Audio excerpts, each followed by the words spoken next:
Hi friends good morning. आज हूँ गुरुवार माने लक्ष्मी पूजा आपण मैंने तो जानते राति 3:30 मु उठिकी पूजा कर सारे चलते आपन को झुटी देखेबी बही भी पढ़ी ना बही पढ़ी आपन को महालक्ष्मी महाप्रसाद माने जोटा कि कुंडा भोग से मुझे देखेबी आ भोग हो सारी चलते देखेबी।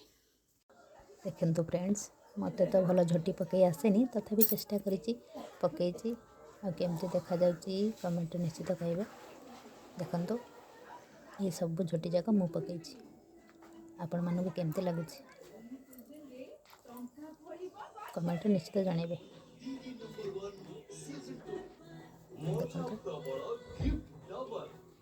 ये हूँ मो मार पद्म फूल 10 पाखुड़ा पद्म फूल जोटा माँ देखले भारी खुशी होती।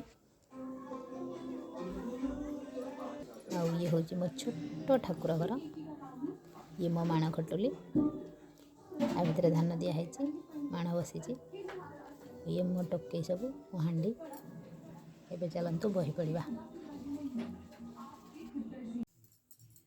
गुगुष्टे देव मोर लक्ष्य पद्म गाई कुबेर भंडार समाधान दिया तुही कलकु नंदन देव करे सुना बाही चारि जुगरे बसबी मुआमर होई सियार मगुणी शुणी लक्ष्मी ठाकुराणी बोलंतिल श्रिया तुही होइलु बायाणी सकल बर जे तते देई पारे मोही अमर बर देवाकु मोर शक्ति नाही जो बर गोटी देवा साध्या नुहे मोर से बर छाड़ीना तुही मगा अन्य बर आबर मागिबु जहा पाइबु अवश्य सर्व सुख भोग शेषे वैकुंठ रे बस अनुव्रते मोर यही व्रत पालुथिबु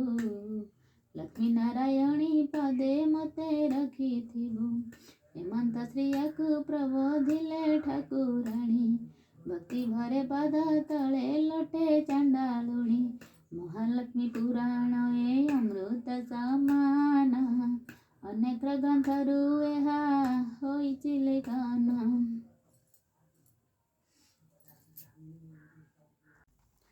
देखु ठाकुर घर भोगटा बाहर कर आनी आउ देखु यहाँ हूँ महालक्ष्मीकर कुंडा भोग आउ जो गोटा कदलटा रही यहाँ हूँ साई बाबा पाखे भोग लगे सब आणिकी एकाठी थोड़ी समस्त महाप्रसाद मिलेनि समस्त भोग खाइबा मिलेनि केवल घर लोक मैंने खाती आउ सॉरी आपण मानक क्या भी मुझे देपारे से मत प्लीज क्षमा कर दिंतु। मुझे सब बेले बही पढ़े आपण मानक केमती लगे मुझे जानी भल लगे गोटे लाइक करदे शेयर करदे और चैनल को सब्सक्राइब जरूर करदे आदि खराब लगे प्लीज़ क्षमा करदे। नमस्कार जय जगन्नाथ।